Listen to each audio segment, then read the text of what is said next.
નમસ્કાર, આપ જોઈ રહ્યા છો સ્પાર્ક ટુડે ન્યૂઝ। ગચ્છાધિપતિ આચાર્ય યશોવર્મસુરી મહારાજનો લાલબાગ જૈન સંઘ માંજલપુર ખાતે ભવ્યાતિ ભવ્ય પ્રવેશ થયો। જૈનોમાં ચાતુર્માસના 4 મહિનાનું ખૂબ મહત્વ છે। શાસ્ત્રકાર ભગવંતોએ જણાવ્યું છે, આજે મકરપુરા જૈન સંઘથી બેન્ડ બાજા તથા પંજાબી ભાંગડા સાથે શહેરના વિવિધ રાજમાર્ગો પર ફરી સામૈયું થયું। લાલબાગ જૈન સંઘના ઉપરાશ્રયે આવીને ધર્મસભામાં ફેરવાઈ ગયું હતું। દરમિયાનમાં ગુરુદેવના સામૈયામાં ભારતભરમાંથી ગુરુભક્તો મોટી સંખ્યામાં ઉમટી પડ્યા હતા। વિજય વલ્લભ પાઠશાળાના નાના નાના બાળકો અવનવી વેશભૂષામાં જોડાયા હતા। ગુરુદેવને કામડી ઓઢાડવાનો લાભ ઊંચી બોલી બોલીને વિરલભાઈ મહેશ શાહ પરિવારે લીધો હતો। આ કાર્યક્રમમાં ભાગ્ય યશ મહારાજ સાહેબે રાજા ઋષભની સંસ્કૃતિ એવી ઋષભયાન 3નો કાર્યક્રમ વડોદરામાં યોજાશે તેવી જાહેરાત કરતા ભક્તોએ આ જાહેરાતને વધાવી દીધી હતી। વધુમાં જૈન અગ્રણી દીપક શાહે વધુ માહિતી આપી। ચાતુર્માસ પછી ગુરુદેવ પાલિતાણા તરફ વિહાર કરશે, ત્યારે પાલિતાણા ખાતે છરી પાલિત સંઘ ગચ્છાધિપતિ આચાર્ય યશોવર્મસુરી મહારાજની નિશ્રામાં પુષ્પાબેન મદનલાલ રાઠોડ દ્વારા 19 થી 24 ડિસેમ્બર કાઢવામાં આવશે, જેનું મંગલ મુહૂર્ત પ્રદાન કરવામાં આવ્યું। આજના કાર્યક્રમમાં વડોદરા પુરાતત્વ વિભાગના વડા સુધાજી દ્વારા ઋષભયાન 1ની પુસ્તિકાનું વિમોચન કરવામાં આવ્યું। ત્યારબાદ સંઘ દ્વારા તેનું બહુમાન કરવામાં આવ્યું। આ વર્ષ 9 જૈન સંઘોમાં 24 તીર્થકર તપ સામૂહિક રીતે કરાવવામાં આવશે અને 31 જુલાઈથી વૈરાગ્ય રસ ગ્રંથનું ગુરુદેવ વાંચન કરશે। આ કાર્યક્રમમાં જૈન સંગીતકાર નિલેશ રાણાવત તથા કર્ણિક શાહની જુગલબંધીએ ભક્તિ ગીતોની રમઝટ બોલાવી લોકોને મંત્રમુગ્ધ કરી દીધા હતા તથા ગચ્છાધિપતિ આચાર્ય યશોવર્મસુરી મહારાજ તથા ભાગ્ય યશુરી મહારાજે સુંદર વ્યાખ્યાન આપ્યું હતું।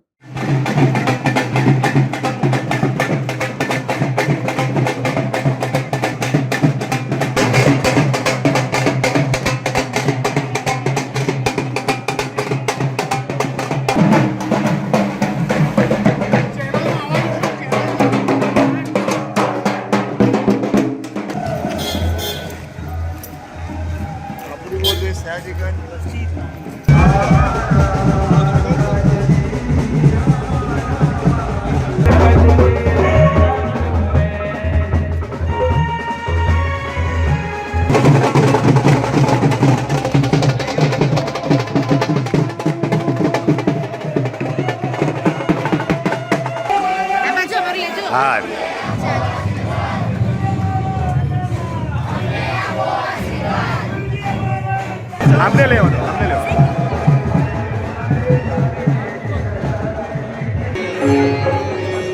हसमुखभाई खांडवा कॉलेजના પ્રમુખશ્રી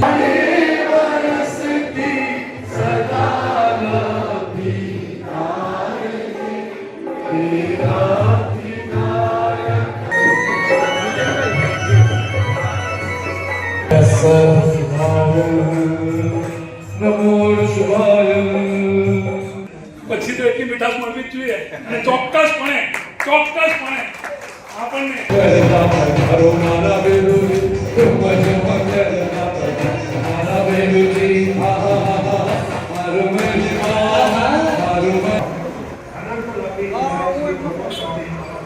નમસ્કાર દર્શક મિત્રો, સ્પાર્ક ટુડે ન્યૂઝમાં આપનું હાર્દિક સ્વાગત છે। આજે વડોદરા શહેરની અંદર જુદી જુદી જગ્યાએ ચાતુર્માસ સાધુ સાધ્વી ભગવંતોનો પ્રવેશ છે। સ્પાર્ક ટુડેની ટીમ અત્યારે લાલબાગ જૈન સંઘ ખાતે આવી છે અને લાલબાગ જૈન સંઘની અંદર વડોદરાના એકમાત્ર ગચ્છાધિપતિ પરમ પૂજ્ય આચાર્ય યશોવર્મસુરીશ્વરજી મહારાજા 6 આચાર્ય ભગવંતો સાથે આજે સરસ મજાનું મકરપુરા સંઘથી જે સામયું થયું, આખો કાર્યક્રમ શું હતો, આપણી સાથે સંઘના પ્રમુખ એવા પ્રકાશભાઈ શાહ છે। પ્રકાશભાઈને આપણે પૂછીએ આખો કાર્યક્રમ શું છે।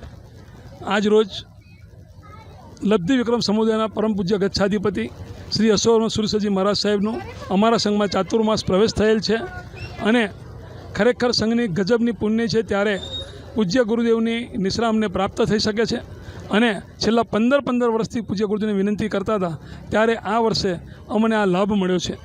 ગુરુદેવની સાથે 5 આચાર્ય ભગવંત અને ઘણી મોટી સંખ્યામાં સાધ્વીજી ભગવંત પણ પધારેલ છે।